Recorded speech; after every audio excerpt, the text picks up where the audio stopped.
Before we begin this episode, I wanted to make a quick confession. The day that I recorded this entire interview, I made some silly rookie mistake and managed to lose the entire GarageBand audio file. That was just a disaster. But it was such a wonderful interview and so connected and really touching that, and of course it took my guests so much effort to make that interview happen. You'll understand if you stay to listen, please stay to listen to the rest of the conversation. So I decided to release the episode anyway because we did capture the sound on other devices. But my confession to you is that the sound is not going to be as professional as I have been striving for. Please forgive me. I promise I won't make that same mistake again. I want to say thank you for your support, and I really do hope you enjoy the conversation. On with the episode.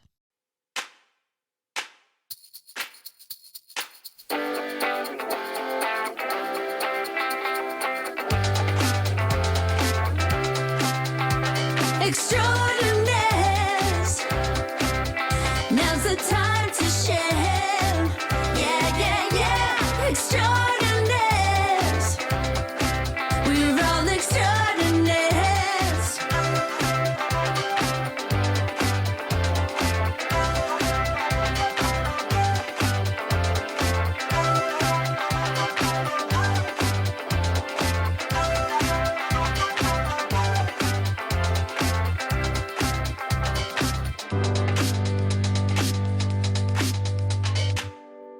Welcome, fellow extraordinaires. I'm Terasa Livingstone, and today's episode is part of our Shit They Don't Teach You series.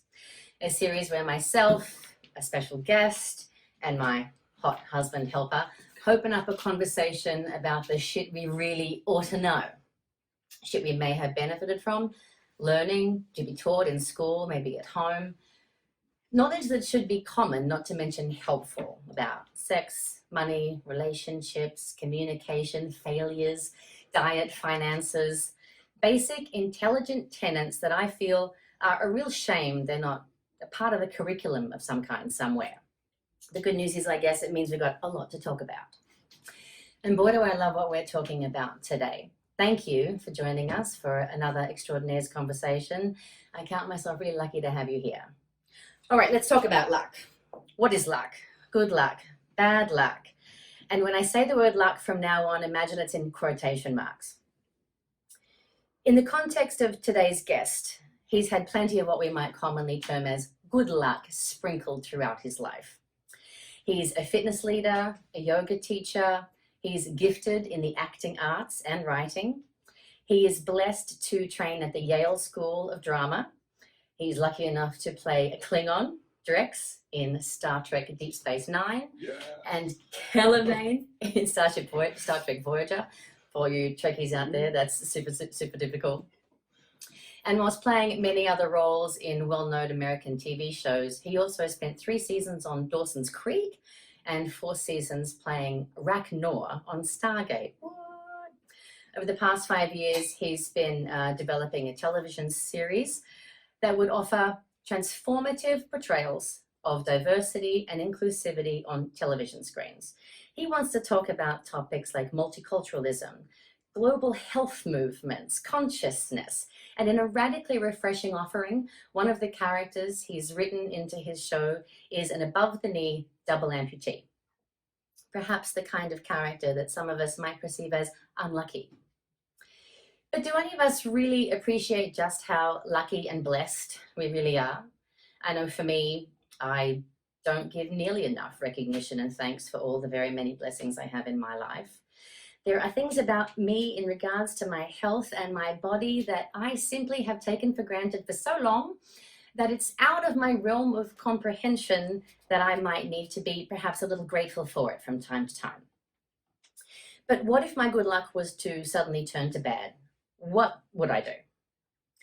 Well, if that question rings a true bell for any of you, then my guest today has the kind of story and message that has the power to shake up your perspective, to reignite your conviction and your determination, to hit a big old reset button on your self-love and gratitude meter, and to tenderly remind us all once again that we can have, be, and do whatever the hell we want in life, no matter what bad luck we perceive may have befallen us. It's just up to us to choose.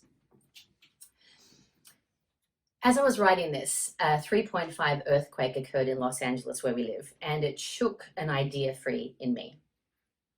We feel the tremors of loss and pain all through our lives, and for some unlucky for some people, the big one hits. Things like cancer, death, massive loss, massive pain, trauma, suffering, pain of the mind, heart, and body, that it completely wipes us out. It destroys us, paralyzes us, disables us and our ability to move forward in life quickly, sometimes if ever at all.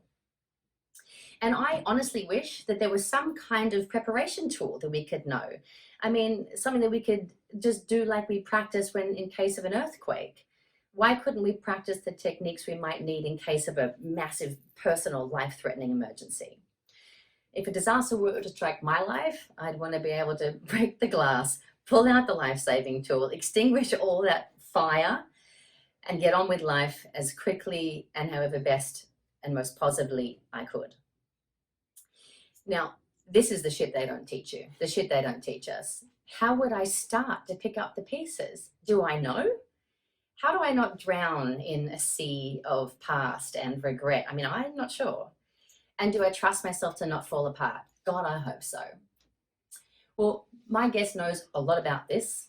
A massive quake occurred in his life. It rocked his life in late 2019. He was leaving a grocery store, getting into his car, when he was struck by a hit-and-run DUI driver moving at full speed.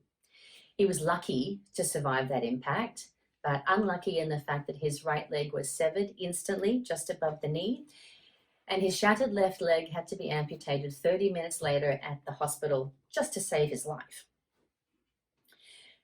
And then some kind of bittersweet blessing, his life imitating his own art. Now that above the knee double amputee that he's been writing dialogue for so many years can be played by he himself. Gosh, she moves in mysterious ways. Now, some of us may hear this story and amongst other, expletives we might use, we may understatedly call this a bit of bad luck. But I have come to learn that the man before me thinks about it a bit more akin to something like a famous Michael Beckwith acronym, LUCK, L-U-C-K, living under cosmic knowledge. Because in our correspondence, it feels to me as if he has a kind of humble reverence, almost a gratitude for this experience, that in his words, it chose to move through him. The answers he's been forced to find for himself are born of the kind of strength, perspective, and extraordinary courage that would save lives if you could bottle it and imbibe it. I'm so lucky to have him here with us on the show today to share his extraordinary story. Please welcome Obi Ndefo. Hey, what a great intro. Hi, did you like it? It's all That true. was beautiful. It's about you. Who are you talking about? That's not me. That's you. Here we are. Thanks for coming today. I'm really grateful. My pleasure. My Yeah. pleasure. I've known you for a number of years. It's true. You used to come to Well, my... not that long. I wouldn't say that long. How long have I? It's probably 10 years. 10 years, yeah. Yeah. But we don't know each other that well. But No. we were acquainted by. I took a yoga class that you. Quite often you would come. Quite often, and it's funny in life how you cross paths with people, and circumstance brings you back together. Wow. And yeah. That's how I found out about you. One of the teachers, we used to teach a liberation yoga on La Brea and Melrose. Obi would come. And when I was reaching out to people looking for extraordinary people with extraordinary stories and doing extraordinary things, one of the liberation teachers said just 2 words, Obi Ndefo. And I'm like, why? What? I looked you up and I was like, holy shit. Yeah. So do you talk to me a little bit about explaining, what happened? Oh, where to begin?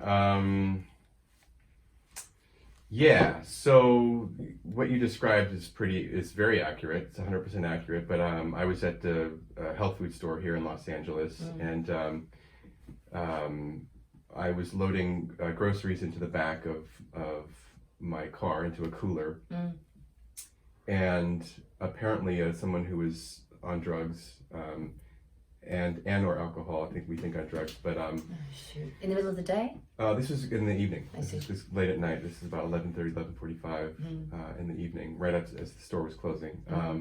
But it's my ritual. It's like anything in your Sure. day. You know, you have your rhythm, your path. When you go to the market, when you wake up, when you go get gas and all these things. So it's just this very routine moment in my life. Yeah.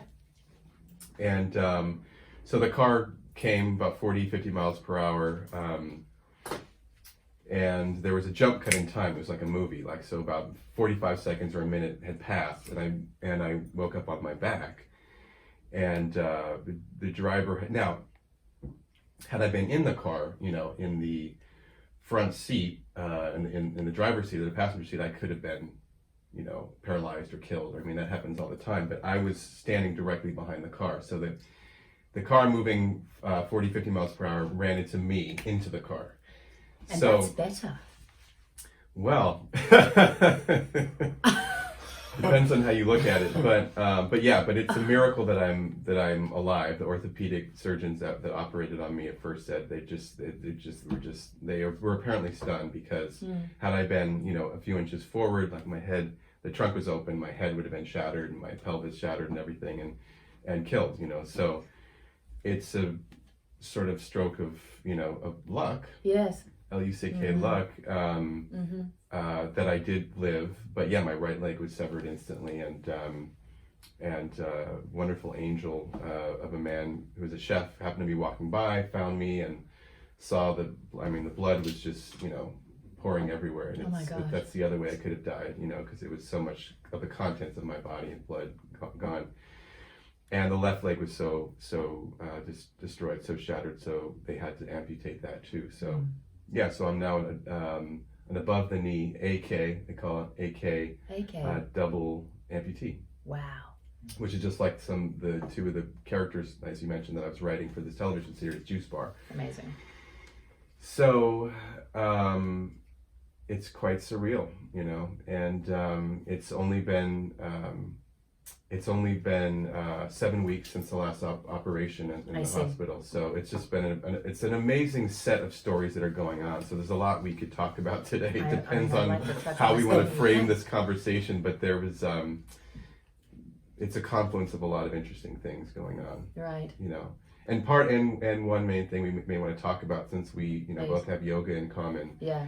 is the recovery, how I survived, and why I feel so present and alive. I mean, I just taught yoga. I'm now a yoga teacher as well. So To kids, you were finishing a kids class? Is that not true? at that time.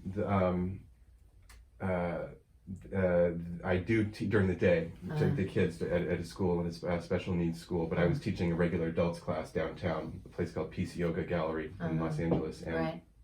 I just taught 2 hours before and was Yeah. just doing my shopping. Yeah. It was a Saturday evening class. And so my body was just very open, and it set in motion a lot of things for what was, could have almost killed me and just completely taken me out. Didn't. I survived, but then what happened in the hospital is quite a miracle, because of the shape that I'm in, and because I have a very sort of, some would call it particular diet. I'm a raw vegan, so Yeah. I'm totally plant-based. That's just me. How long have you been raw vegan? Probably about 8 years, but yeah, around there, 8 to 10 years. But it's that very particular diet, which people would say it's not a little too particular. Oh, yeah. You're always eating these, it has to be this just right, just this thing, and I would feel embarrassed about that. But that's precisely what saved my life, and I ended up. Why? Well, for example, I'm here and talking to you, and I'm not in the hospital. Yeah, right? I mean, that happened. Something. How did that happen? How did that happen? So something. so quickly. So quickly, yeah. And there's just a consciousness, I think, that goes along with conscious eating, and you are what you eat, literally. And so there's a number of very specific things which are, in case anyone's interested, it's a very interesting discussion if you have Yeah. it's a big thing what we eat, and it's one of the most intimate relationships, on the planet. It's our relationship to whatever it is that we're eating, plants or animals, as the case may be. Other than other humans, Right. what else goes, into your body and becomes part of you? Right. It's our connection with the earth, actually, since the mother's milk, since we're born. So it's a very important thing that perhaps we don't talk about enough, and all the ramifications of that. So, just to sort of give you some elements of why it was important is, they kept looking at my skin tissue, my tissues, and saying, like, why your skin edges are so clean, they're so formed, like you're healing. And I basically I took no pain medication since the last operation, the day of the last operation. Long story short, since that day I've not taken any pain medication. Oh my. So Are you just a masochist, or what's that? You're just a masochist, or or no, not feeling pain? No, it was a tremendous amount of sensation, but I was very careful with that word, because I noticed that, because you're under general anesthesia when they're, cutting the rest of your bone and suturing things, and they're trying to stop this massive, there's so much blood flow and so much to your legs. It's tremendous. The femur, this is above the knee, so it's the femoral artery, and there's a tremendous amount of blood and lymph and electricity and nerves and arteries and veins. So it's an understatement to say that this is a shift, an adjustment for the body. Yes. It's quite literally a very violent trauma. So these techniques I learned in yoga, mindfulness, meditation, which I'd been prepared, and I'd been on that path for progressive health and preventative for my immune system and for my just all the things that we try to take care of our bodies, whether you go to the gym or you do CrossFit or Pilates or all the things, whatever decade we're in, whatever era we're in. But yoga is very ancient, as you know. There's the mindfulness aspect. I'm sure that was like such a big part of your savior. Sure, absolutely. But now I had to apply that in a trauma situation, which is, I have no experience in that. Did you make it up as you went along, just by instinct? Sure, yeah, by instinct. And when the medication was being offered to me, I had kind of strong feelings about medication, watching my father go through prostate cancer and the phases of that. My dad had prostate cancer too. Yeah. So the plethora of things available, which can be very life-saving and can definitely, but the abuse of it, and we all know the opioid crisis and how these things are fed and generated, is the relationship between those making the these drugs. I'm trying to choose my words carefully. I won't put them in your mouth. And the consumer. We just always want to, again, be mindful about what it means to take a drug of any kind, be it pharmaceutical or recreational or narcotic or anything. Again, same issue, without judging anything, what you put in your body. Right? Yeah. But I can speak for myself, and I can just honestly, being very transparent, give you my what I did. I'm not going to hide who I am or the choices, because that's me. I'm not, saying anyone else has to do what I did, but who you are certainly has value to be shared. I'm going to guess you follow the Hippocrates, let food be thy medicine and medicine thy food. Yeah, I did that's very true. I did let food be my medicine. And so basically, I will honestly say that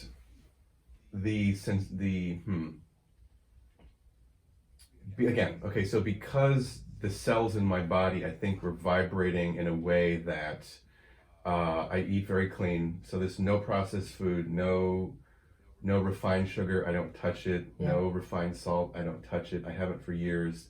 I eat from the earth, so this is natural life, life-sustaining, greens and vegetables, stuff from the earth, as and food not made by machines. So once you go down that path, you're kind of aware, and your body gets very sensitive. So I did no blood thinner, no stool softener medication, no, because once you take pain medication, you go down this path. Oh yeah. It's like any medication. It's like, this has this side effect, that That's side right. effect. So you take one, and then you get constipated, and you have to take a stool another. softener. And then we don't want you to get blood clots, so you have to take, and then you need antibiotics because you don't want to get an infection. So you're just like doping a person or getting a person into a situation. And again, here's the balance, right? Yeah. You need some of these things. We need these tools that modern medicine has come up with to help mediate pain and to help to, I mean, far be it from me to call the shots on, what someone else is in pain and what they're going through. I mean, childbirth. I'm not a woman. I think, that's an intense situation right there. Somebody's in a car accident. Somebody's going through stages of cancer. There's all kinds of pain, all kinds of experience. Again, I can only speak for me that I found the little bit that I took it in the hospital, the more it took me away from the experience of feeling my body and feeling my emotions and feeling the sensations, which I figured out was biofeedback. So that's an interesting story in and of itself. Yeah. Is that instead of excessive antibiotics, I doubled or tripled my probiotic intake. So that's coconut kefir, kombucha, fermented cabbage, the good bacteria, and all those things combine to make me recover like that, like I just got a cold, like I just got the flu, and my legs were cut off. I mean, that's how my body responded because of the health principles I practice. You should connect with my sister, who is a raw vegan chef in Australia, and she's always looking for like more inspiration and more like food insights, and especially like in terms of recovery. She'd love to hear this. Yeah, it's amazing, and I'm in this body, so I can't. But I think it's amazing because I witnessed it firsthand. Yeah, it's literally, I'm here. I was back in the gym. I've been to the gym over a dozen times, lifting some cases more weight. That I did before, and I think I can point to the diet, the mindset, and the exercise, and the willingness. So on the topic of like you being in hospital and them, were they really wanting you to take these drugs? Did you have to actually, I think we're in a different advocate these? I think we're in a different era where 10 years ago, 20 years ago, 50 years ago, several hundred years ago, somebody who had a different revolutionary view of things, be it a woman who had a different view about childbirth and what that's supposed to look like, or an artist who had a different view about how art is supposed to go, or somebody in the science or medical field had a revolutionary view where maybe it's also being in the United States, where you're not, for the most part, shot or imprisoned or silenced for having, so Right. we've come a long way. That to say, where I didn't experience any pushback or any, say, you Right. need to take this pain medication. It was offered to me, It's lovely. and maybe because I was very assertive about it, but there was a sensitivity when, these wonderful multicultural nurses were coming around saying, oh, yes, he's organic, he's holistic, he's natural, he's, yes, and I'm a doctor coming in, oh, yes, my wife is trying to get me to go more vegan. Tell me about this diet, so this became this whole clinic. Wow. This You were became- teaching them. Yeah, I mean, and it gave my mind something that was part of the recovery, it gave my mind course. something to do, because I do teach yoga and I teach nutrition and these things, along with being an actor and a performer, so that's my two halves, my two selves. So there wasn't, there was some curiosity, some checking in, some, just prompting that had I not known this information, Right. I would be popping pills left and right and just getting stuff in my veins, And I found that I opened the pathways in my body, or this was just experience was happening to me, where I realized this is actually not pain, this is biofeedback. So I would get these phantom limb sensations where, I can feel my knee, my shin is on fire, my feet, and instead of medicating that or stopping the feeling, You investigated it. The reason why I think you're so valuable is that, what's happened to you is a template for exactly what I said in the opener, that trauma that loss, that tragedy that, you know, some people, you know, whether they perceive that it's better or worse than what happened to you, don't recover. They don't get back up. Their lives do never get put back together. And I don't think that that's necessary. I think, you know, you have a bottleable, you know, elixir of strength that is worth sharing. At least you have a very good recipe. A good recipe, Good. No, that's true. That's true, and you know, and it's my honor, my privilege to be able to speak about it because I'm in my body and I'm witnessing it, and it's interesting to me, and if I can help other people, yeah, you know, I was prepared for this, as prepared as one can be for you're about to lose your legs. Everything I lived by, the principles and the practices in my life had prepared me with the tools, which I had to rapidly, in moments, assemble into surviving, not dying, and recovering. Because I feel like I'm here talking to you. My voice is important. You know, so I need to get back to that.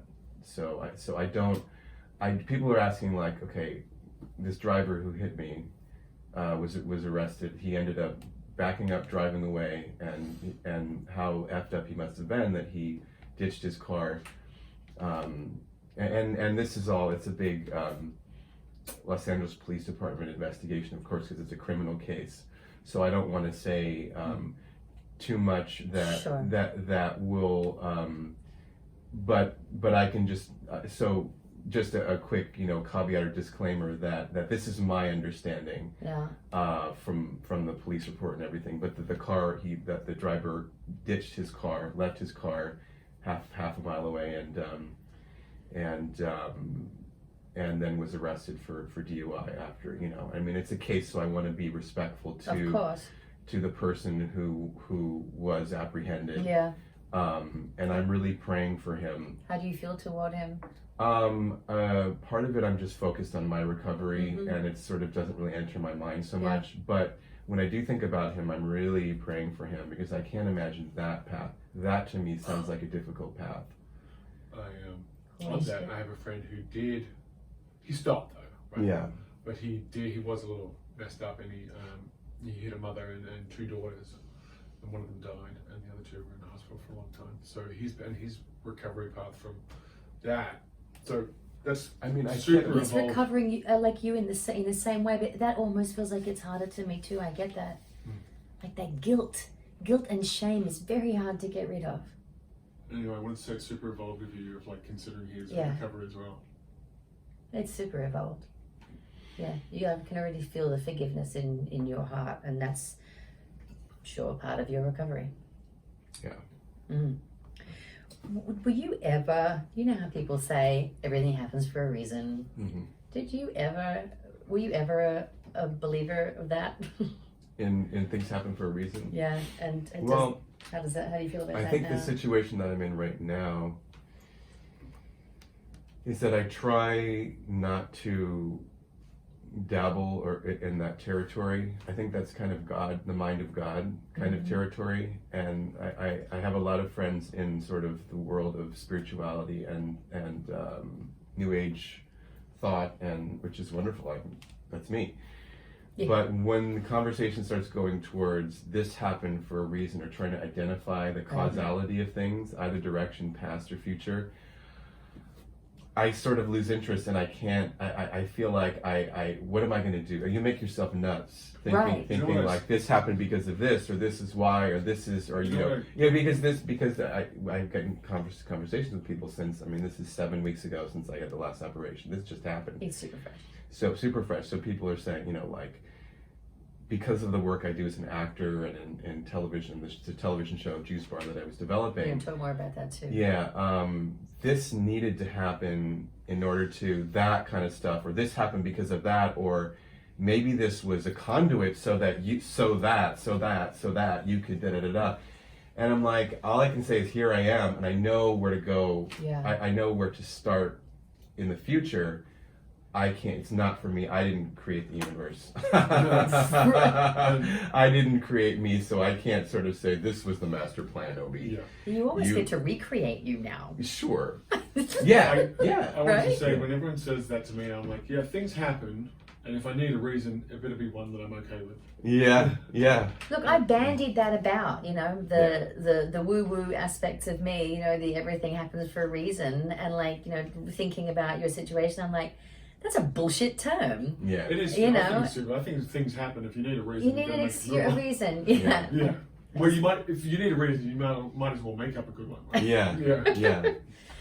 Was this the biggest thing? Like, you know, I have a friend who it seems like she's a magnet for this crazy shit to happen. And I just wonder, I don't think it is, but, you know, there's been no history of this kind of stuff happening. This is like the biggest thing that ever happened, right? So it's brand new territory for you to have to navigate. It's really particular. It's really random. It's really out of the blue. Right. But again, when I was saying before that there's so much in my life that I could apply to this, even though I've never been in the situation, which is an interesting life lesson, you know, that Sure. you could have the craziest thing happen to you. Good, bad, left, right, up, down, you know, yellow, blue, purple, whatever it happens to you, you're ready for it. Right.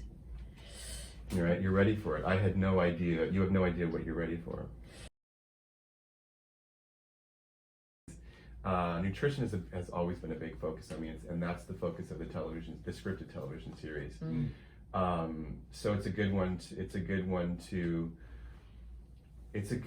avenue to go down with me, because I have a big history with food of all kinds. It's a big intimate relationship I've had with food. You know, all the way from eating disorders to some of those elements now saving my life and you know being you know a big part of my recovery. So that's what you credit it with the most, is your nutrition. I see. Yeah. I was making bets with myself, and I thought that it would be more of a mental exercise. Well, And it's my belief that if it's true that you are what you eat, then my mental clarity is deeply connected to what I'm putting in my body. Got it. And it was the father of medicine that said that food is Yeah. the greatest medicine. The greatest medicine. It's the Yeah, best food is- foundation. Food is powerful. Food is Yeah. powerful, you know, and I got dealt an interesting set of cards. Talk to me about that. Because in terms of food, because I had a system. When people would say this thing to me, we're like, "Oh, you're so disciplined." They use that word. You're so disciplined. Like you're eating so. You're eating lots of, you know, what people would say, like you're eating so healthy, or you're so faithful to your diet, or to your you know what you eat. And I have to tell them, like, if you only knew, you know, my road with food, going through, you know, emotional eating and food addiction and addiction, a big addiction to sugar as a kid. When you were a teenager, young. Yeah, I feel wired my brain and my body to. I ended up in a body that would shut down. Really? If I varied from the kind of eating the kind of diet. Yeah, I mean, sugar had such an impact on me. It became like crack. It became like heroin for me, you know. So, Right. yeah. So, and some people. My husband put his hand up. Yeah. That he's agreeing. Yeah, and some people are like, oh, you know, I went to a work party, you know, last night, and they had a cake there, and it was like an ice cream, and I was like, what was I gonna do? It was there, and oh, but I had too much, and I feel a little bloated, and then they bounce back the next day, and I've always been envious of that, because that would kill me. Like, I mean, Like, did it kill you? Not kill me, but I'm exaggerating, but it would like, Hyperbole is allowed. Yeah, that's it. no, but What was the issue with the system? when you have like a sugar addiction or that kind of thing, Yeah, it literally, it's like an alcohol to an alcoholic. I see. And if you talk to an alcoholic who's Just binge it. who's in recovery, and they're like, oh, you know, I was at a bar last night, and you know, I had what was I gonna do? You know, there was a pint of whiskey, and everyone was, you know, I mean, you know, it's like, hello, there goes your program, you know. Yeah. Yeah. So all levels of I have had no wiggle room with my diet, which makes me a little boring because I'm, in some ways, because I'm not like, I'm traveling with my, a partner or friend in Italy, and they're having goat, they're serving, minced goat meat with cheese, and when in Rome, you've got to have, or I'm at a party and with my friends' kids, and they're having this, really sugary cake, and what are you going to refuse our cake, and it's like, I have to say, it's medical. For me, it's medical. Like the way I eat is medical, and lo and behold, this is precisely, I must have had this sort of gene in me, or this strain of something that is literally what saved you. And I'll want me to show you some of the physical stuff now? Yeah, please. Yeah, I mean, we just took a little break a second ago. Not that you'd know, because the editing on this show is amazing. Yeah. But you need to get up out of that chair. Well, yeah, no, I mean, because of the diet and because of these things, in the hospital bed, they gave me and also the fitness, the yoga, whatever, they gave me a trapeze bar, like a triangle thing, because sometimes you have to lift yourself up, but for like a few days after the accident, a few days, I'm starting to, because my body craves movement. So this is the diet and everything. So I'm just the mic. Oh, Terasa can control the mic. Yeah. If you're talking while you do it. Yeah. So so I'm starting to do like my push-ups and my pull-ups. So this is someone who's a double amputee. When there's still blood and lymph and everything draining into buckets, and I'm doing these things, and I'm doing stuff that I could do as in yoga before, right? And I'm Tadasana right there, like that, and I'm balancing, and I'm using my core, and it's just like, this is my recovery, because I'm eating this. You're doing that 3 days after. Yeah, four or 5 days, and I'm doing stuff like that, and I'm needing to. It's like, I have to transfer to use. How do I poop? How do I pee?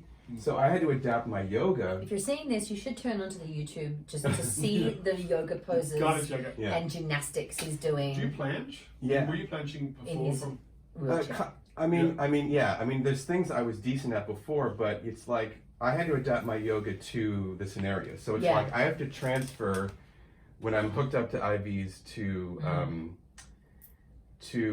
poop or pee in like a commode, and it's just anyone who's been in a hospital situation, it's physically like I've got IVs in me, so my yoga adapted, and I'm here, I'm doing these things, and I'm like, how do I get to this area, and so the functionality of what I was trained in yoga, started to merge with my situation. So here I am, I'm, hey doc, so, you're going to take this blood today, and you're going to, so I'm doing this kind of stuff, and, balancing, and... He's doing a handstand right now, basically doing a handstand. in a wheeled chair. Yeah, like a press up on the arms of his wheelchair. So, And easily. Yeah. Easily. You're a good yogi. I was pretty good, I was pretty good. You never pulled that stuff. Just for a bit of background, you guys did classes, just for those viewers that didn't quite log in at the beginning, you guys did classes together, or you taught one another? Obi would come to my class. I was Obi's teacher, and now I feel like you've got a lot to teach me. I became a teacher after Terasa did. Yeah. Hopefully she gave you some kind of level of inspiration. Well, she did. We teach each other. We take turns teaching each other, and so here we go. Here we go. You taught me, and then so that it's cyclical. It's cyclical. So that's where I feel now. Like, what are we looking at? Is it the mindset affects the diet, the choice of the diet affects the mindset? Or the egg, right? Well, but I firmly believe that that it goes all directions. It goes all directions. We've got a hand up over one of my husband's so inspired by you. He can't stop really talking. thoroughly inspired by half good. Yeah. Love it. But the food addiction stuff. Yeah. Oh. What was your avenue for that? My husband also, do you mind if I share? My husband's also had very many issues in his youth with addiction, sugar addiction. You were 300 pounds? 314. 314 pounds. He's now under 2 and quite muscular. Your navigation towards that But food, he loves to cook, and but it's a struggle. He struggles with food. It's ongoing, yeah. Yeah, and I mean, to think that it could save your life, though, Right. is really inspiring. Yeah, no, it's amazing, and I, I had to go into a 12-step program for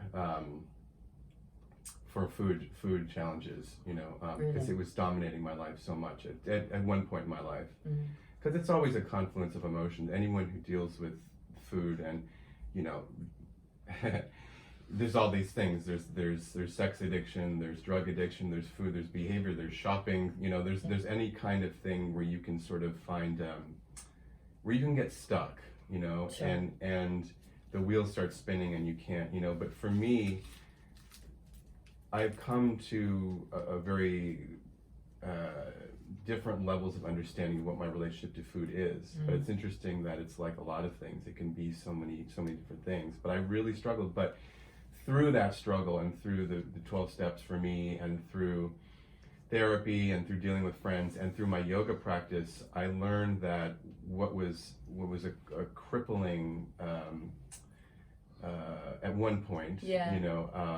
you could call it just addiction or focus or emotional state I was in, turned to a study and a practice, and so it was a double-edged sword, So when I came out the other side, and like you're saying, it's always a daily thing, like with an alcoholic.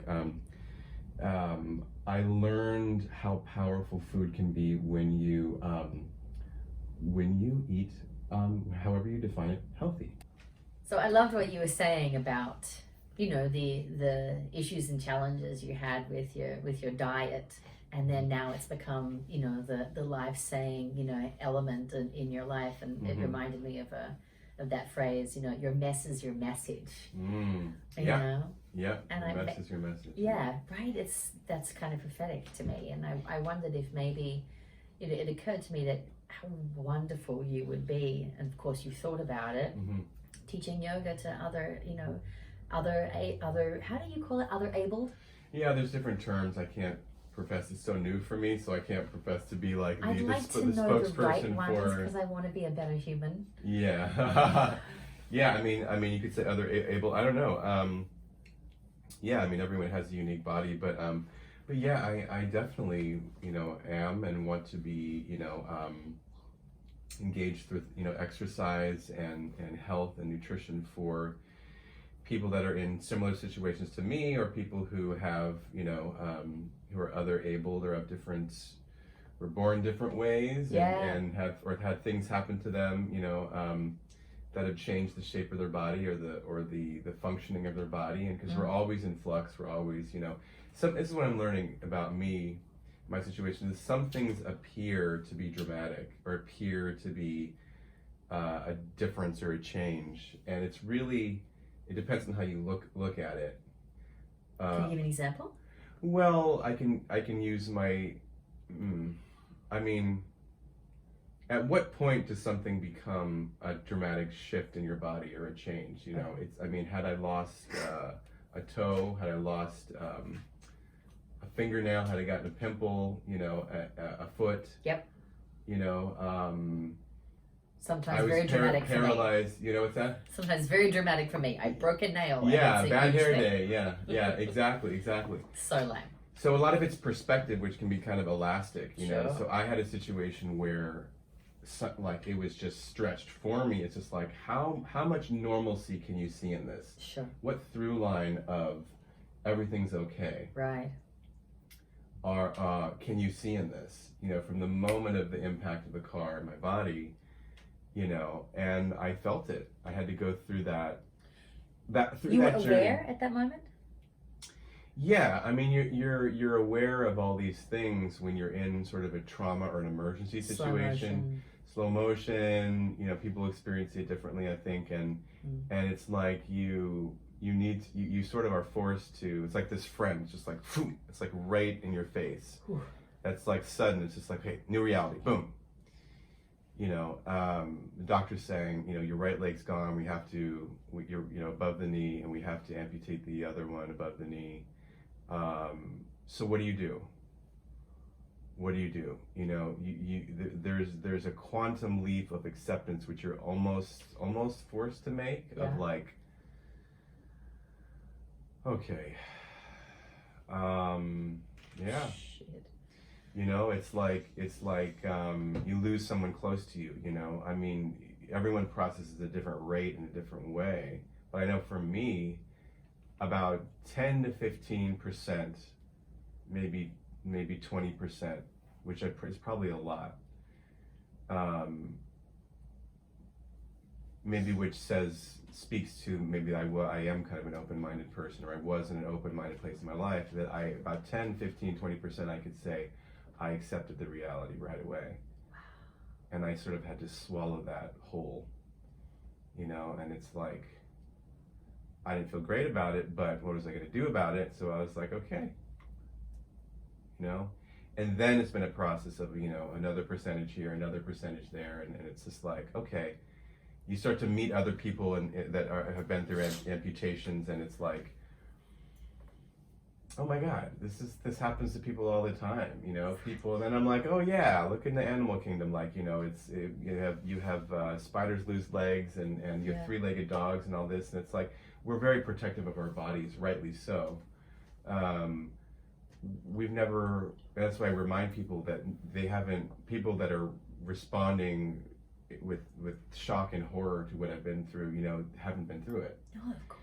So, and that's the funny thing. You don't know what it's like for a woman to, if you're You a man, imagine it must you feel like imagine the what end is of the world. childbirth like for a woman? You know, is it painful? Is it intense? She's just like, yeah, you know, or somebody who's, what is it like to be in all these shootings, are like these public shootings, school shootings are happening in this country, around the world, every week, like one a week or a couple a month. And what is it like to be someone in that shopping center or that Right. school or that church where people are getting slaughtered around you? Right. Until you've gone through that, there's no way of knowing. No. You know, and there is a through line. That's the That's important right. thing. If I can maybe give a message or two, that's one of them, is that there is a through line. There's always a through line. There's always a through line to your recovery from anything. And are you aware of it being a choice that you make moment by moment, thought by thought? I mean, I'm aware of it, but it's almost, what else can I do? I mean, I'm aware of You it. always choose the full. You know, again, there are things that I've been practicing in terms of, Right. you know, mindfulness and meditation and just trying to be positive. I think I'm a very positive, kind, You are, compassionate person. Clearly. People know that about me. So hey, I'm you know, and I have to just pause here to say where a lot of this comes from. I think, I know, is my mother. Is that I have a very kind woman for a mother, very kind human being. And my father too. It's a very, very kind parents, and my sister. But I can really, my mom, I'm living back at home with my mom right now in my childhood home, and she was very nurturing to me, and very, I mean, the family had issues, and it wasn't perfect. You know, there's lots of stresses and emotional things that were not easy. It's not, but there was a baseline. She imparted that to me, and it was very nurturing and loving to me. You know, and I think that it's probably, with all my talk about it's my diet, it's my Sure. yoga, you know. I think really the you know, now that I think about it, I'm lucky. Yeah. I'm lucky to have had that connection with her, and it's still going on. It's a beautiful relationship. Have you found the people around you, your mum, your dad, your sister, have you found your close friends, have they healed at the same rate as you have, or are they still trying to come to terms with this? Everyone's in their own rhythm, and you know, but it's dramatic for everyone. My friends, my whole community. I mean, this is like being at your own funeral, because when people found out, it's a pretty dramatic story. So, you know, I have friends from elementary school and before, from toddler age, from you know, all aspects of my life, reaching out and wanting to know and connect with me, which has been amazing. And relatives from Nigeria, from my father's side, who I know or don't know, reaching out from Europe, and my Russian, Polish, Jewish mother's roots. You know, My husband's Russian Polish. yeah, so Russian Ukrainian. Sorry, Russian, Ukrainian. Ukrainian, yeah. Okay, So, same you know, there's all aspects of my life sort of, you know, coming through. So it's impacting a lot of people, you know, Yeah. and that's actually fueled a lot of my positivity. So, That it right. has. So I see the effect it's having on people. It's like, okay, I compassion. feel the importance of the things that I kind of did that, and now it's sort of coming through me. Right. When you said it was like being at your own funeral, I was thinking that might be the title for this. Is like, how do you survive losing your life when you don't die at the end? Yeah. Right. Shit. Yeah. I mean, because it How do isn't. you survive losing your life, but If you haven't didn't died? die. Yeah. But that's how we function Yeah. as human beings, is that we feel that life is over. Yeah. And maybe that's part of the message, is that, you know, you've been told you have cancer, you have Yeah. second, third, fourth stage cancer of a certain area, region of the body. Is life over? No. Right. Is It's whatever you're going through, there is a through line of normalcy. There's a through line of these things. You know, now we're getting into this I'm okay with that. super spiritual realm, but Sorry. like we talk about these things that we think are real, you know, like I'm so angry, or I'm so frustrated, or she's so hateful, or Right, this, she words. did that, and she did that, and this, and it's like, I'm coming to the realization, I believe, that the only core truth really is love. Yeah. Is that God is love and God is compassion, and those are the only things that are. Right. That is the only thing that is. Yeah. Everything else is debatable. Everything else is perspective and conjecture and extrapolation and all these things. And when you get stretched through this kind of birth canal again, and it's like, oh my gosh, my legs were severed in an automobile accident. Nothing of my doing. I'm just standing there, facing the other direction. You know, it's like, boy, you get spun. Your perspective gets spun, and you really start to examine. Okay, I don't have many options here.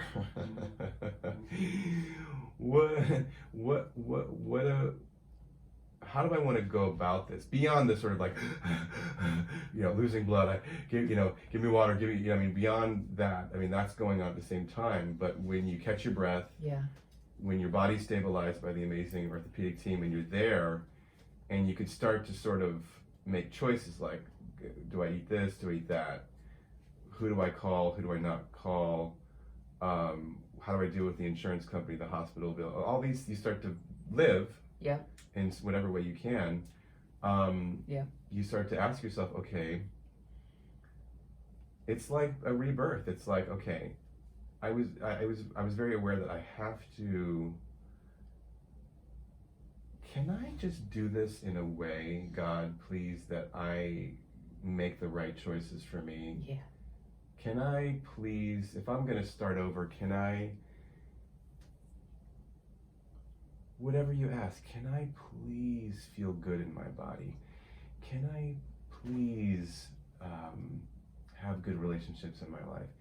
Can I please be happy? Can I please be inspired? Can I please help somebody? Can I please, and you start asking these questions, and when you go through this kind of experience, you're like, I really want to go for this. Yeah. I really want to live.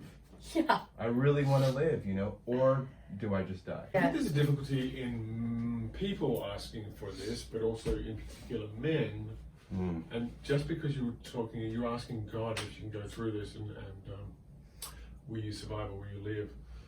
I think the idea of asking for help.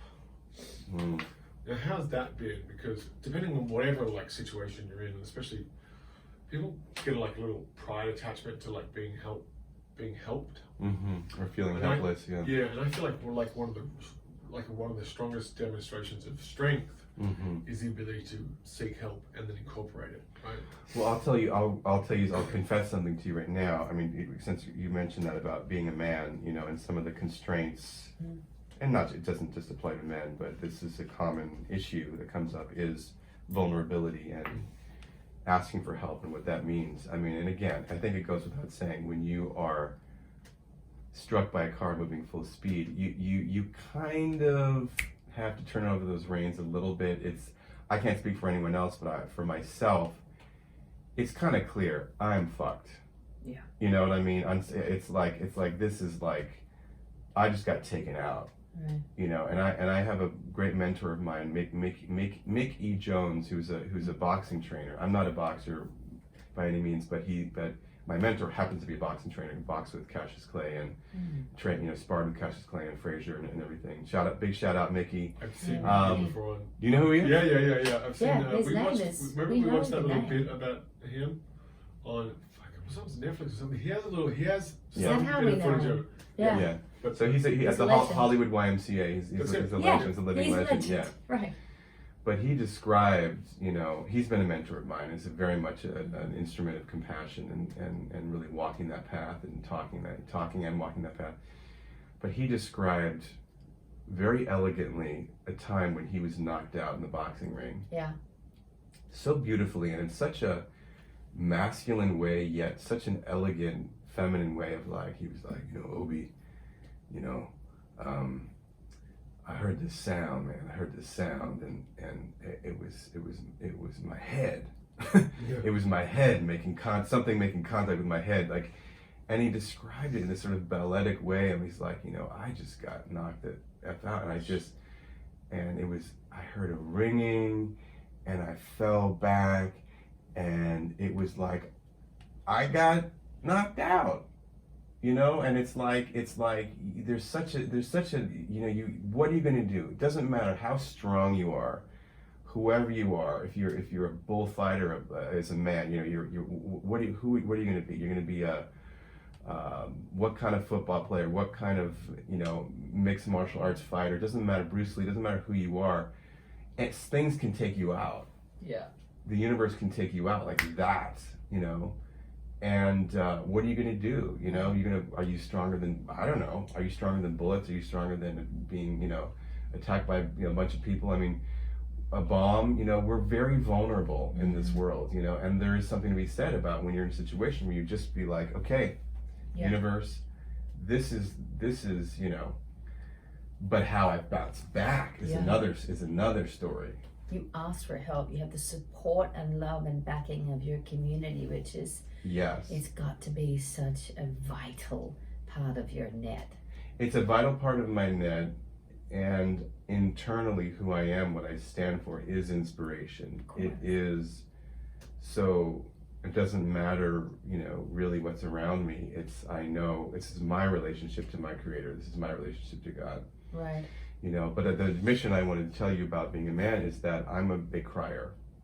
So I cry a lot. I've never cried in my life. Never. Oh, no. Never. Daily. I cried cleaning commercials with baby ducks. I'm a big crier, and I think all men should cry. And He's I think such a big the best It's way good, to- yeah.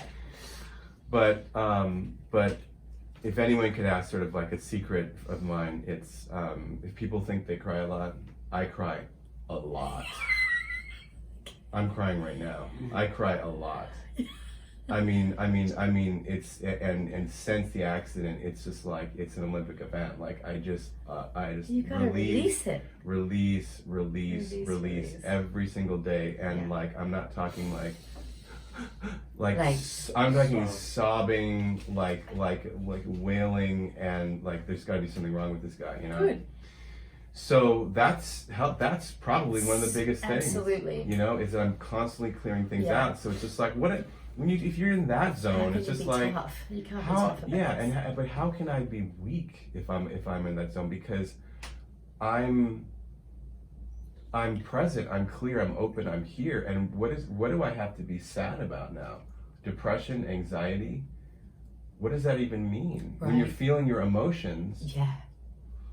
And also when you're owning them, like you just said, how can I be weak when I'm feeling, like that's it. Like if you, I think a lot of men don't understand, like being vulnerable and then owning it, Not just and men. then sharing and being that, or all people, and then Men. allowing other people to see that vulnerability, then put you in the place of strength, because now your heart is 100%. open, it's- available, and right. suddenly you're part of more than just you. Yes. That's You're beautiful. sharing. Yeah, it's like, who do you think you are? It's like, what's the first thing we do as an infant when we come out of the womb? What is the first thing? You wail, you cry, right? Yeah. Who do you think you are, baby? What's stiff upper lip?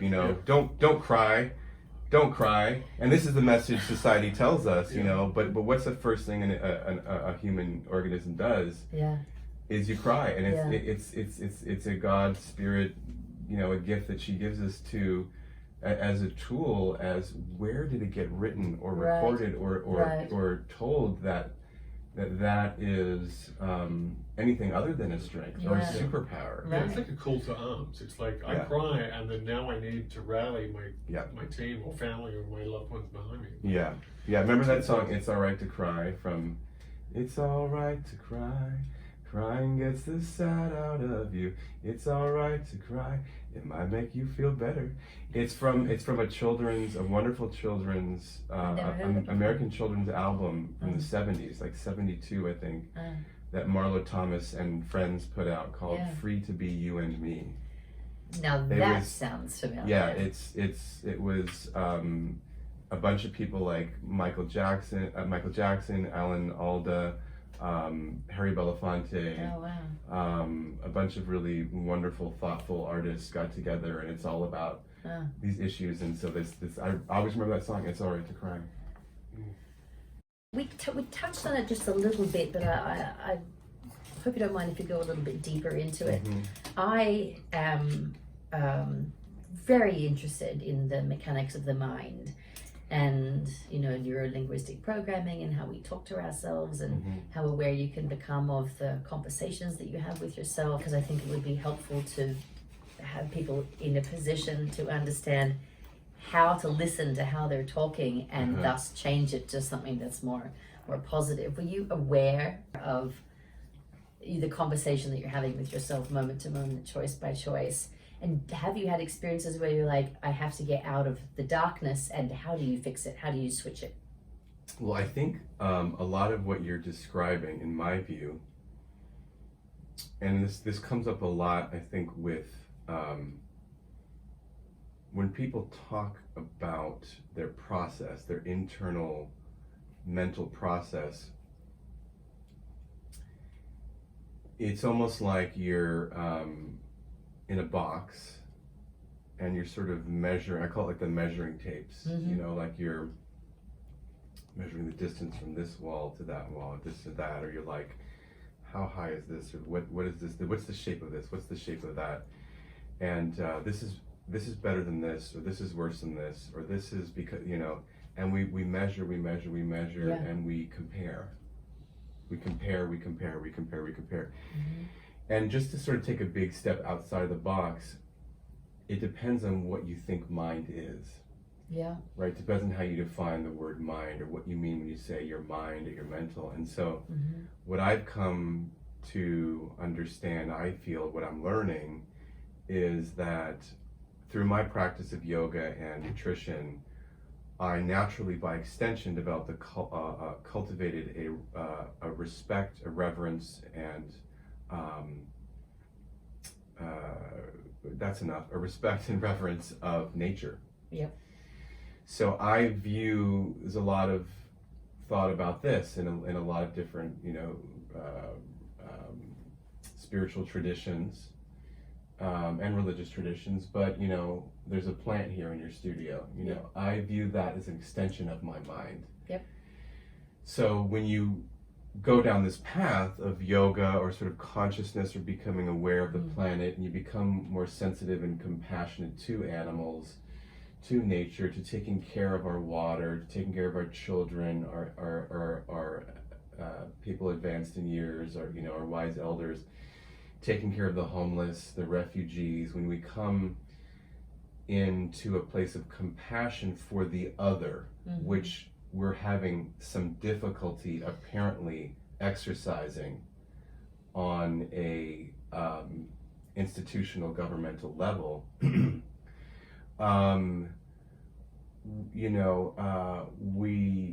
it puts you in touch, with understanding that we do have a self. Granted, we have a body, we do incarnate, where I'm in this body, but I didn't make me. I'm the product of love. I'm the product of my parents and my ancestors, and we're all related. Why do we forget this? What is this amnesia about? you're passing a tree in the street and you're in the park, you see kids playing, you know, that's your mind. That's your mind, because what you see, what you witness, again, back to the food you eat, that's all your mind, that's your body. We're all connected. That feels like stillness to me. It's stillness and a furious activity. It's a furious aliveness at the same It's time. engagement, It's activity of engagement. It's an engaged stillness, yeah. Okay. So I look at the Agreed. plant in your studio and I can touch the leaf and say, this is me. This is me. It's the wonderful way of how we're designed, is that I can look up at the stars and I can see the planets and I can say, you know, wait a minute, I didn't make me, something else made me, and isn't this wonderful? And so, of course, by extension, you're going to feel. Then what happened to all those like measuring tapes where you're like comparing, oh, this is bad or this is worse than that? It's like, wait a minute, the whole discussion, the whole context, you may be forgetting. Go outside and stand in the sun and say hi to a stranger and then ask the question. Yeah. You know. Yeah. My wife and I just fell a little bit in love. Yeah, we did. We just fell in love with it. Yeah. No, it's really true, and we all have an inkling of it. You know, we all have. Doesn't matter who you are. Doesn't matter what you've done. You know, spirit is powerful. We forget that. You know, I could use the term God, if that means something to you. God is powerful. The divine, the unknown, nature. These things are Mother Nature, invisible things you can't explain. Even just you know, energy of love and compassion is so powerful. Touch. And there's a saying that, like, you know, the Buddha station, you know, the glorious, the Buddha station is always broadcasting. Yeah. It's always. Just gotta tune in. You just got to tune in. You just got to tune your receivers, and it doesn't stop broadcasting just because you don't believe in it. That's you know, right. and I'll use the term again, God, because I don't believe in God. I don't know. God is, to me, God is synonymous to, you know, love and oneness and everything and Sure. connection. God's just everything, thumbs up. You know? I agree. That's So how I feel. so if you define God as that, you know, there's this saying that, you know, like, God, you don't need to believe in God. You don't need to believe in God, because God believes in you. Yeah. You know what I mean? God doesn't need you to believe in her, you know. You can God, feel it. You can feel just it. feel it. Yeah, it's an acceptance. God is why everything works, but whether you believe in God or not, everything still works. This is God. Listening to you talk about that and the feeling that drops into a zone and where you feel like you all kind of vibrate and connect like little mushroom stems. Yeah. That's God to me. That's the feeling of interconnectedness and woven understanding, no matter who we are, what color we are, where we've come from, what's happened to us. I mean, Yeah. it touches my heart. Yeah. Look at Yeah. your little open box. I love it. But, you know, think about the homeless person, the houseless person you Joel, pass on the who street. lives down the street. Yeah. He's a friend of ours now. Yeah. But that's love, you know, is reaching out or saying hi, or I someone agree. who's a refugee who's trying to get into this country, you know, like in the United States. I mean, it's not, this isn't a comment about like political policy or economic policy, but it's about mindset or heart set, you know, like can we at least approach the discussion with a recognition that we're dealing with human beings? Right. Do you know what I mean? Even if you decide, nope, you can't come here, that's one thing, but at least have the context of the discussion come from, can we all just recognize that these are human beings and who have feelings and emotions, and that is missing from the foundation of our discourse in politics. Agreed. You know. For so long too, it almost seems like, you know, ever since we figured out how to go live in a cave and eat meat. Ever since it's been us and the them. We lost that a long time ago. Yeah, and it keeps slipping through our fingers. But again, it's there's always, nature is always going to be here to remind you. I mean, there's more people that I know in my life now. Maybe it's because of the circles that we move in and the workshops that we do to try and expand our consciousness. But I've certainly met more people who think like us and have a compassion for their fellow human being and actively take steps to make other people's lives better. Maybe it's just the age of Aquarius, or it's just our circle, but I'd like to think that we're trying to make a change. I think it's a bit of a fork in the road at this point. It's like some of the things on the planet are so wonderful and some of the things are so dire. There's some things that really need our attention, so it requires a shift that it's like, let's an action. Yeah. So this car accident for me, this stroke of luck or unluck, as has put us in this conversation right now on this podcast, grappling with this question or bandying this about, like what is luck? What is There you go. Yeah, it, like you're saying, it's the measurements, the good and the bad. Luck does just taken out of it. It is just what is, which is part of the power of your healing. Your dharma, so dharma is a term that we use in yoga a lot. Your life purpose, finding it. Your path, has it changed? Has it never faltered? No, it's just expanded. I feel like it's like the aperture, the opening was here, and then was this, putting my hands together, and then would just open wider. So nothing's changed. It's just deepened and evolved and expanded and intensified quite a bit. Right. There's an urgency and there's a power, and I'm aware of energy flowing through me. Because I had a voice expressed or about to be expressed as an artist, as a teacher, as a proponent of these things I'm talking about, and the voice was there. So there was the groundwork, there was the foundation, and now it's like being shot through the spiritual cannon. You're just like, whoa! Now I really get to have a purpose. So you were writing this show, and I'll let you talk about it, but Juice Bar. And you were saying that you were right on the verge of having it happen, and then what occurred to you puts you in the position of being able to play this very unique character that you've been writing about, this crazy kind of self-fulfilling prophecy almost. Like, how do you feel about this going into this transition? What's been happening for you with this show?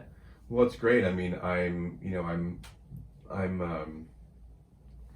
it's funny, when you get interviewed or you talk about one aspect of your life, and like anyone, someone could be like a mother, and that's you could interview her about that, or she can be a CEO of a company, and that's a whole other podcast, So I first and foremost am an actor, writer, director, which is funny because we haven't even been talking about that. So I'm still going to talk about Star Trek. I know, yeah. You have to save that for episode 2. Yeah, exactly. Oh my God, we do. Exactly.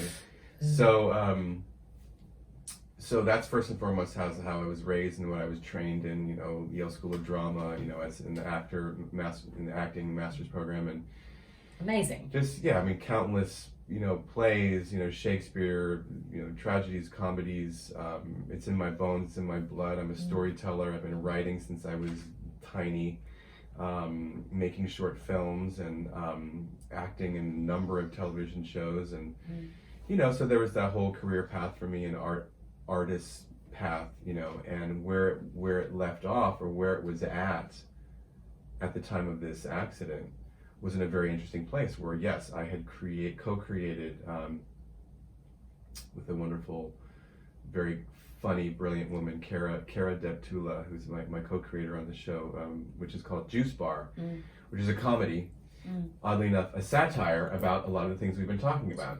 about yoga and spirituality and organic food. We felt there's a wonderful way, you know, there hasn't been a show like, it's kind of like Cheers, you know, like right. it's set in a juice bar in a health center, and it's the staff that works there and all the people that come in with their ailments, and it's funny, but it's moving and tragic, and it's very educational. Like, you learn about food science and animal science, and all, you know, it's like it's an epic show that, you know, that we're depending on when this, you know, airs or broadcasts or gets or streams, this podcast will be in probably a different place than it is now, because it's something that's in television production now, you know. So we're in that pre-production, pre-distribution phase where it's deeply scripted. So a lot of the episodes are written, but it's character driven, it's scripted, and it's amazing to have created that content that I'm now sort of living in this dramatic way. But now to go back to that as a show creator, as a showrunner, as a, you know, director and the lead writer, you couldn't make this up. The story is quite phenomenal that this was already in the works, and now there's a lot of focus on it because it's very related to my story, and it happens to be a show that I think the world needs to experience. I mean, the publicists are gonna love it. Yes, yeah, for sure. Yeah, I mean, there hasn't been a show like this. There really needs to be. You know, there need to be 7 shows like this. But I mean, this inclusivity is, I've never seen it before. I mean, the closest I've seen was like, you know, Breaking Bad. Yeah. Oh, sure. Yeah. So it's great. So we're still in pre-production. We're writing. We're building the production team and the set designers and everything. And, you know, You apprehensive at all? I'm eager and I get impatient. I mean, that was before the accident. You know, I want it to be in production. I want to be on set. I want to be on the air. Sure. You know, because I think it's really important. I think it's an important experience and message. Like, you know, and you know, it's like my baby. It's when it's our baby. Yeah. So I do get a little tense. You know, and it's just the internal pressure of wanting to see it evolve, you know. Right. But I you know, the other side of me really knows, taking the advice of what I was saying before, if I kind of breathe into it, that it's really being made of its own volition, of its own accord. It's coming through us, in and of and through us, because it's quite an organic experience. We're just the stewards of it, you know. Totally. Have you felt a shift in perception around people who you don't know toward you? Or in terms of just looking at my body or that kind of thing? No, it's really interesting. I've been like in the gym, I've just noticed people are so cool. They're just like, maybe it's the times we're in. People are like, I love this. We're in a better time, aren't we? Yeah, this is great. Yeah, people are just there's no. I mean, people just, they walk right by me. They don't even look or anything. Or once in a while, people come up and just want to shake my hand, like, you know, God bless you. You're such an inspiration. Amazing. That's it. I mean, people are working out in the gym, doing their own thing, and people have their lives and their things, and it's, you know, you see someone in a wheelchair, whatever, you know. Yeah, that's really, you know, encouraging, because there was a time when it wasn't. Yeah, or I'm not seeing it, or I'm oblivious to it. I don't know. I think you have a real positive, like, you have a bright glow, golden light that comes off you. Yeah, and it's more than just what you eat. Yeah, Right. I think it probably affects the people around you, where they feel rather comfortable and like that could be love around you. Like, you have a strong level of Amazing. whatever it is. It's fun and it's really good to be around. So. Yeah. And My name in Nigeria, my Igbo, my full name is I go by Obi, but my full first name is Obi Ora. Oh. Obiora is actually my name. Obi Ndefo. But this is a West African, you know, Nigerian. Igbo is the group of people name, but it means heart of the people. Well, so, you're standing up to your namesake. Yeah, it feels like good. Feels good. Yeah. Wow. One last few little bits and pieces I'm fascinated to talk to you about. When we picked you up this afternoon, you must have been super excited because you were at the prosthetics headquarters, like getting fitted with your tech, your gear. You get to, you know, your bionic, you know, suit piece. It's so cool. Yeah, so I'm just at that phase. It's been for me, 8 weeks since the accident, 7 weeks since the last major procedure, and being this bilateral double leg, above the knee amputee, and so obviously walking is and getting about, and all these things you can do. These days with prosthetics, you can drive a car, you can dance, you can rock climb, you can swim, you can. Amazing. You can do anything. In my case, it's teaching yoga, getting back to teaching yoga, teaching the kids, teaching the adults, and being on set as an actor. And I've always been a very physical actor. Yeah. So I get to sort of move and, cast in different kinds of roles, whatever comes my way. So this is where I'm at. Yep. Now I've healed from the surgery, from the accident, and now getting sort of fitted for the prosthetics. So there's hundreds of kinds of knees and sockets, hydraulics, microprocessors and things that learn, and different, some more basic, some more sophisticated, depending on what your needs are and your activity level and your lifestyle. Different companies that are, one of the gentlemen I spoke to who reached out, who a friend connected us, was Hugh Herr, who's the head of the one of the heads of the MIT robotics lab. Wow. And they're doing super advanced stuff with integration of nerves and brain function, and Right. To be able to really just see where science can go in terms of using your residual limb, and for people who lose whatever, arms, legs, Sure. And it's amazing the range that's out there. The trick is making it available and affordable with sort of insurance, health insurance, and the healthcare system, and that's the challenge I'm going through, is how do you It's do not it covered. financially. It's only covered under. It's a real challenge. It's a lot. Frequently, it's not covered. Right. Frequently, it's not covered. A lot of the, especially if, like for me, if someone's very active, I need a more sort of interactive, dynamic componentry. You know what I mean? And I could get a wooden stumps to walk around, and I mean, you do what you can. Sure. But when that stuff is available, the technology is available, but there's a gap in terms of what people can afford, or what the companies will approve or will deem medically necessary. There's kind of a gap there, I see. So it depends on who you talk to. So you pick me up from the office in one of the companies where I'm, you get fitted and they do a cast. It's a whole multi-step process, and you have to kind of shape the limb a little bit so that it'll kind of fit into the prosthetic consistently. Shape the limb itself. Yeah, well, it's not dramatic. It's just Right. it's just kind of you wear these. So I go to the drama straight away. No. But that was something that came up. Is how much this is done? But you there's kind of like wrappings and sleeves and things, and they call them liners, shrinkers or liners that kind of help if you have any excess fluid or swelling or edema, that kind of thing is one thing. And also you just want a sort of relatively consistent volume of leg volume, in my case, when it goes into the socket, where like The socket of the prosthetic. Okay. Which the componentry is attached to. So Right. if you have a leg that's sort of changing size and shape based on anything, swelling, or Right. sometimes the muscles can kind of atrophy or change shape depending on you're using them in different ways, or you lose function. Yeah. So they have to sort of get an assessment of how to maintain a relatively stable volume in the leg, so that you have, because it's a whole involved process. Otherwise, Yeah. they would have to recast every time. And hundreds of thousands of dollars per. Yeah, you're talking. It's a lot of How time and expense. How long do your muscles I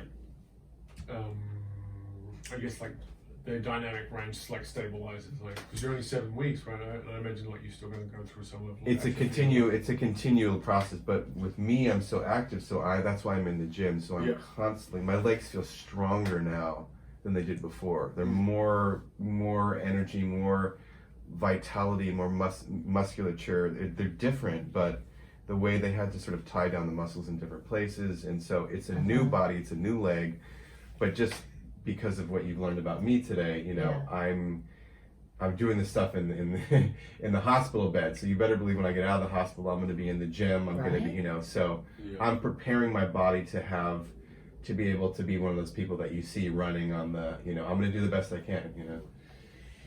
Which is you have a GoFundMe, right? I do. Yeah. I'll give you the GoFundMe We'll information. throw up that link, right? Because if anyone feels compelled or able to.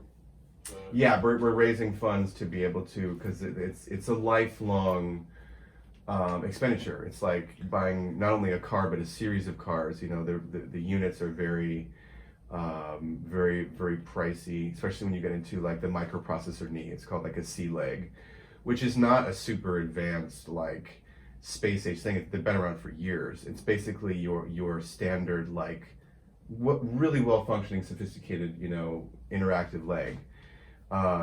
It's not the super robotic things you may be thinking about. But it's standard, and a lot of those are denied by coverage by health health carriers. So just in America, or this is a global issue? I don't know. Okay. I just know my experience here because I'm here, but I'm learning as I go. But just in terms of, you know, I tried to get stuff approved, and my plan does not covers 0% of prosthetic legs. So. Right. So I have to try to get on a new insurance plan. So the GoFundMe is there to defray some of those costs. Yeah. And we're doing pretty well, but people are like, oh, you're doing really well. You're getting a lot of money to GoFundMe. I'm like, do you know Doesn't even cover over one. 3, 5, 10 years, the kind of money you have to generate to support? You have to replace the sockets, replace the knees, the ankles, and it's maintenance. It's a big expenditure. It's no wonder I see vets rolling around in their wheelchairs. Yeah. And, you know, what are they going to do? Yeah. So in the TV show, that's part of what we're doing is we have these characters and showing these positive portrayals so that we get some of these images out there. Yeah, people need to be educated. Yeah. This is stuff I now know thanks to you. Yeah, and it's emblematic of the same things we've been talking about. That this, you know, this is one situation. We have people out there who are other abled, disabled, whatever you want to call me, us. You know, other abled. You have people that are, you know, it's everything that the juice bar, the show talks about. It's diabetes, it's obesity, it's cancer, it's Alzheimer's, it's depression, it's anxiety, it's these things that people are. It's accidents, it's the things in life that we're coping with that we need to really embrace and see that everyone has at least one major thing that is really almost stopping them in their tracks. That's right. right. I'd be hard pressed to find someone who doesn't have one issue, one medical thing, one condition, it could be psychological, Right. that is with them every day like a friend, and is literally they're trying to survive. So having you be why I invited you here, obviously you've fulfilled everything and more than I could have possibly hoped for. You know, That's great. you're a living symbol for just getting on with it. Phoenix. And if there was any Shit they don't teach you. shit they don't teach you, if there was any shit you could teach someone who was listening out there, what would it be? Gosh, you know,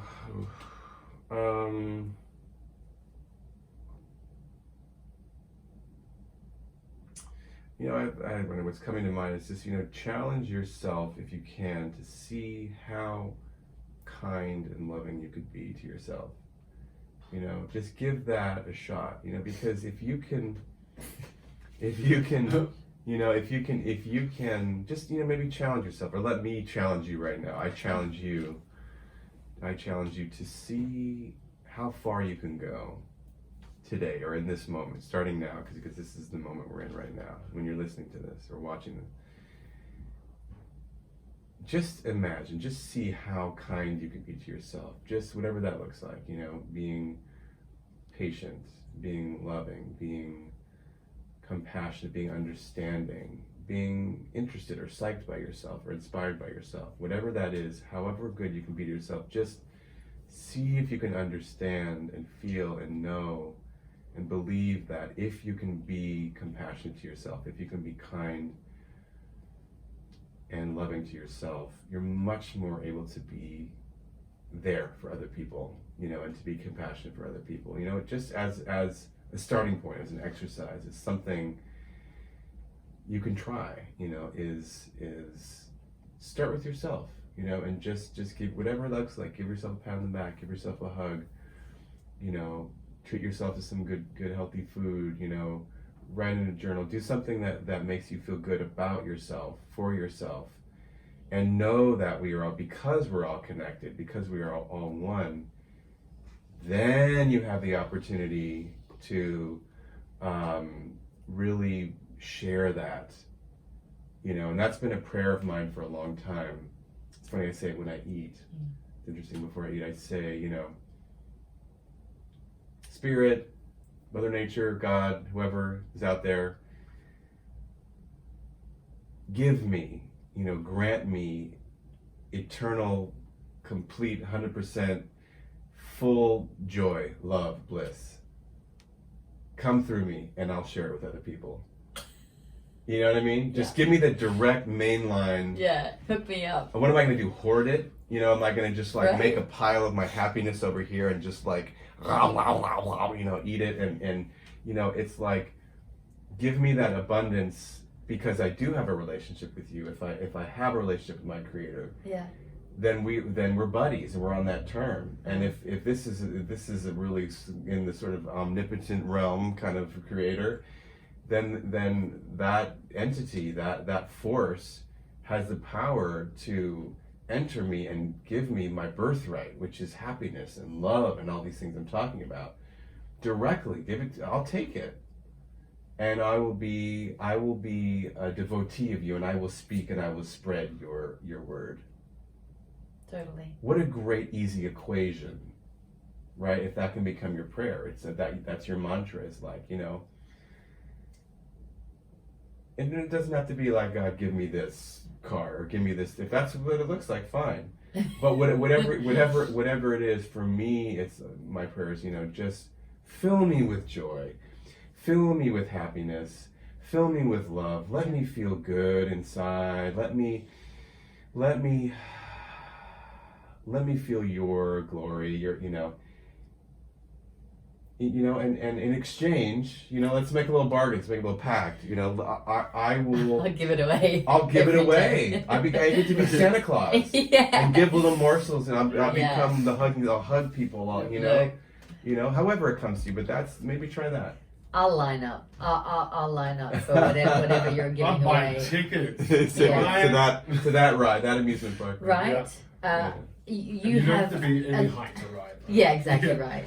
You've allayed some of my fears, you know, that I might have had about going into or having something horrific happen to me. You've really allayed some of whatever little dormant fears might be underneath, and I'm sure you've done it for people who are listening. I want to say I'm so proud of you. Yeah. You know, thank you. And I would say, I've said this once before, very recently. For those people who tend to be kind of hard on themselves. And feel that they need something traumatic to happen to them, and there's a lot of us out there like that. That's it. I will tell you right now, as a living testament to that, don't go there.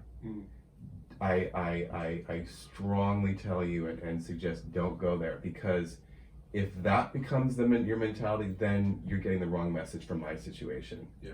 You know, that like, oh, I need to suffer in order to get enlightenment. I need to be hit by a car. I need to have cancer. I need to have a cancer diagnosis in order to appreciate my life. That's nonsense. If that happens to you, that happens to you, and you move on. But every single moment is a gift. If you wait for that or engage in that, and you start, you know, flogging yourself and, then that's an insult to me, personally. Yeah. You know, because then you're getting the wrong message that, like, okay, so now I inspire that. Let me inspire, through my tragedy, you know, somebody to appreciate exactly where they're at. Right. If that makes sense. Yeah, life doesn't have to be over when something like this happens. Just realize that your life is there to be lived right now. Yeah.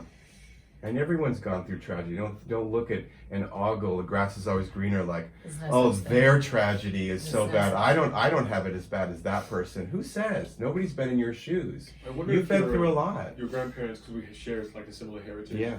Because the Russian Jewish grandparents were like, suffering is the only way to experience joy. Like they're Yeah. like, you can't honestly live life without having suffering, because obviously they came through the Second World War and Right. they escaped Right. to Australia, right? And I was Right. like, does that have to be the truth, or can you just take by osmosis or experience or like heart learning from other people and not have to do that? So that's a good point. to Yeah, make. it You don't dep- necessarily have to have suffering, but if you have an empathy and an understanding and compassion, then maybe you can shit you don't already know. Well, now you know the shit. Exactly. Yeah. And it depends on how you define suffering. Yeah. Is there a certain kind of suffering that we need in life? Probably yes. Is there a certain kind of suffering we don't need in life? Probably no.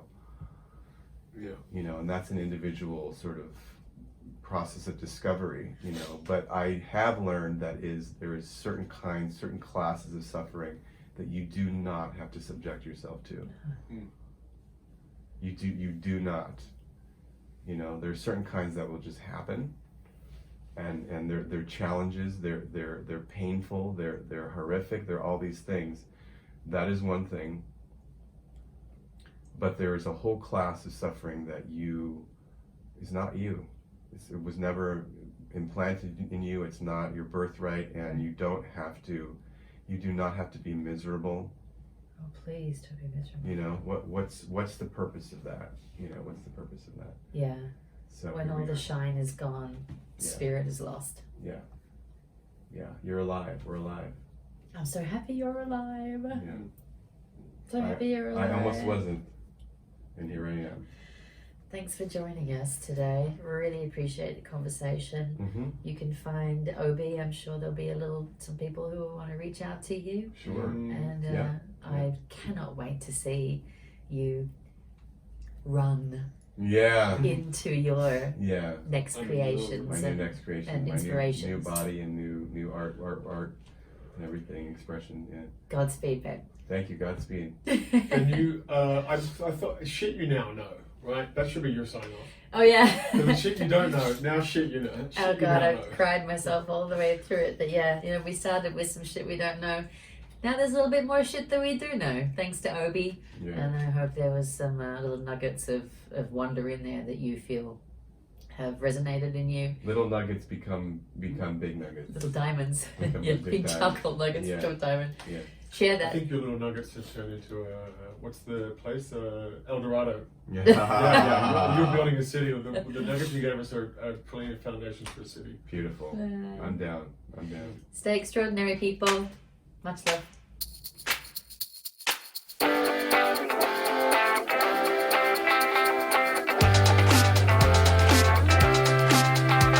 Extraordinary.